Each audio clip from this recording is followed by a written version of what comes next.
Today we're going to be using a ball, a bottle, a band, and our brains to sort out plantar fasciitis once and for all.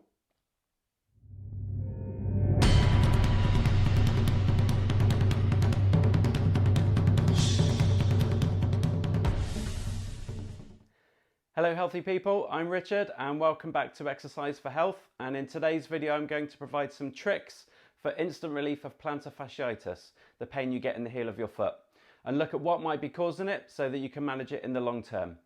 If you're new to this channel, we offer tips, advice and exercises each week to help you manage your health condition with physical activity. So go ahead and tap the subscribe button below and the bell icon if you want to be notified of when we upload a new video.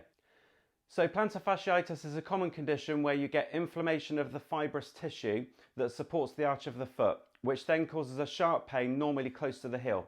And it's particularly worse first thing in the morning when you get up and put your weight on it. It's generally seen in people that are either very overweight, so placing an excess load on the tissues in the foot, or overactive people, particularly in runners, that repetitively place excessive stress and forces on the foot without sufficient support. It's also seen in people that have a muscle imbalance in the body, which we'll come on to later. But first I'm going to provide some tips for instant relief of the pain. So let's get straight into it. Right, the first thing we're going to do then for this instant relief of plantar fasciitis is we're going to stretch it. So if you pretend that you've just got up in the morning, first thing, or you've been sat down for a long period of time, and before you put your weight on it, I'm using my red sock to show that this is the side I've got the plantar fasciitis on. So you're going to get the pain here on the bottom of the foot where the fascia is, particularly probably close to the heel. So before you actually put the weight on it, first thing we need to do is stretch it. The best way to do that is basically, I've just got my foot across this way and I'm going to grab hold of my toes and I'm going to pull my toes backwards, which will start to engage a little bit of a stretch here. But at the same time, I need to make sure that my ankle is also being pulled backwards. So it's called dorsiflexing the ankle. So I'm going to grab my toes and pull the foot and the toes back, so I can get a slight stretch here on the bottom of the foot. Now, whenever you stretch it out, you might, normally we'd say for stretching is hold it for about 15 to 20 seconds. But for the purpose of this, because it's kind of like an inflammation, you might want to hold the stretch for that little bit longer. So I'd go for probably about a minute at least to stretch it out.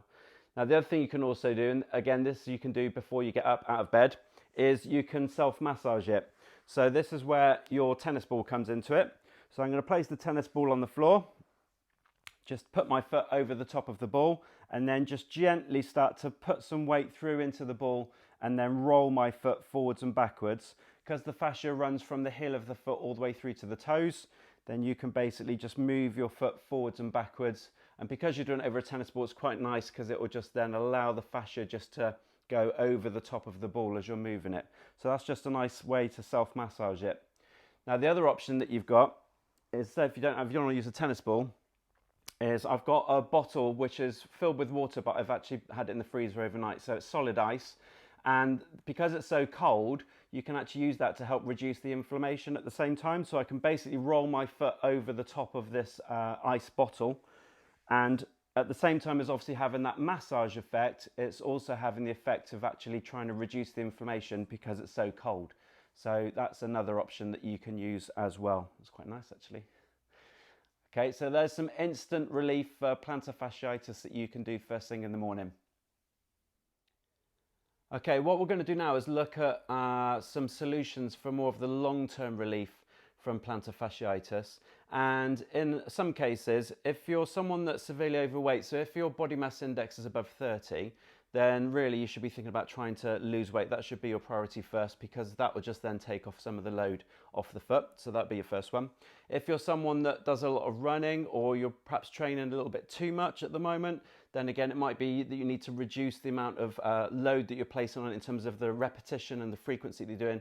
So try and ease back on the frequency of your training, and you might find that that will just help naturally over time start to reduce the inflammation.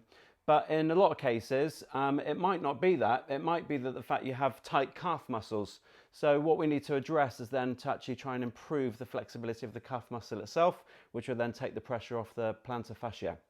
So I'm going to show you two ways that we can do a calf stretch to help. So the first way I'm going to do is I'm going to use a resistance band, a stretchy therapy band, and I've laid it underneath my foot right on the bottom, and then it's important that it comes up over the top of the toes because I want the toes to pull back at the same time as I try and get the ankle to dorsiflex and pull back at the same time. So what I'm going to do from here is I'm going to place a little bit of a stretch to pull the foot back. So I've got both ends of the band. And then from there, as I'm pulling this down an angle, I'm not pulling it up, I'm actually going to pull it back down. So that way then, where the band's situated, it's going to pull the toes back down so I can create a stretch here, but I can also now feel a stretch on the calf muscle underneath. Okay, and like I said before, in terms of stretching, because it's an injury, it's an inflammation, rather than just holding it for 15 to 20 seconds, we should be looking for about 1 to 2 minutes of holding that stretch position. So that's the first way of doing it. Now, if you don't find that effective and you want to find you need to get more of a stretch on the calf, then you'll need to do it standing. So I'll show you another way to stand.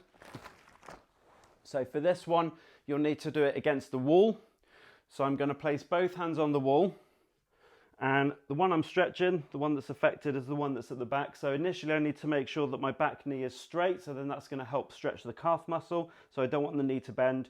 I also need to make sure that I'm pushing my back heel down tight into the floor.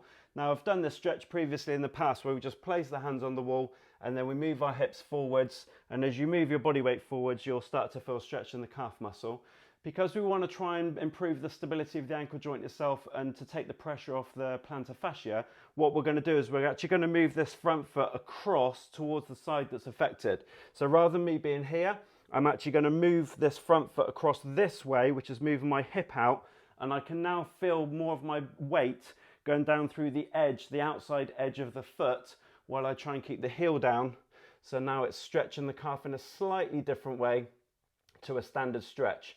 Again, when I'd hold that position for about 1 to 2 minutes, so you get a nice, deep, full stretch into it. And this should be something that you might do 2 or 3 times a day if you can, if you're really trying to improve the reduction of that inflammation. So there's a couple of stretches if you've got a tight calf.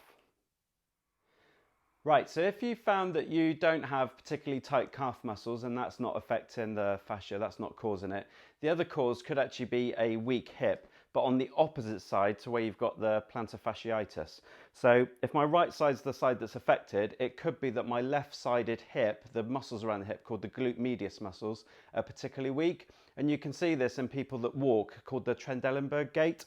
So every time they step with one foot, what tends to happen is the hip then pops out to the side because the muscles are a bit too weak, and then that causes this knee to collapse inwards, and then the arch of the foot then collapses inwards, which is putting stress on the fascia. So we might need to strengthen up the muscles around the opposite side of the hip. So an exercise for that, if you stand close to something that you could hold on to, because we're going to go up onto one leg, I'm going to lift my plantar fasciitis affected side up because it's this side that's the weak side that I need to address.